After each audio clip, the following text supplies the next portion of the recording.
বাংলায় বর্তমান রিজার্ভ সংকট দেখা দিয়েছে। এই রিজার্ভের 50% বেশি অবদান রাখে আমাদের প্রবাসী ভাইয়েরা। কিন্তু বাংলার এয়ারপোর্টে যখন দেখি স্বর্ণ চোরাচালানকারীকে টাকার বিনিময়ে ছেড়ে দেওয়া হয়, আমার অসহায় প্রবাসীর সাথে খারাপ আচরণ করা হয়, তখন মন বলে আমি কি স্বাধীনতা পেয়েছি? যখন রাস্তায় দেখি ইয়াবার কারবারকারীকে টাকার বিনিময়ে ছেড়ে দেওয়া হয়, সাধারণ মানুষের উপর নির্যাতন হয়, তখন আমাদের মনের প্রশ্ন, আমরা কি স্বাধীনতা পেয়েছি? যখন আল্লামা বাকিবিল্লাহ জালালিকে গুম করে দেওয়া হয়, তখন মনে প্রশ্ন, আমরা কি স্বাধীনতা পেয়েছি?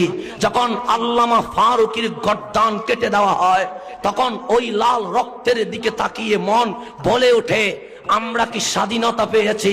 51 বছর পর দাঁড়িয়ে স্বাধীনতা পেয়েছি কিনা এর হিসাব যখন দেখতে হয়, সুন্নি জনতাকে বলে যায়, আগামীর নির্বাচনে ইসলামী ফ্রন্টের হাত, এম এ মতিনের হাত, সহমত সামারের হাত, আল্লামা রাফির হাত, আল্লামা মসিহুদ্দৌলার হাতকে যদি শক্ত করা হয়, খোদার কসম স্বাধীনতার 53 বছর পর আমরা দাঁড়িয়ে বলতে পারবো আমরা স্বাধীনতা পেয়ে গেছি।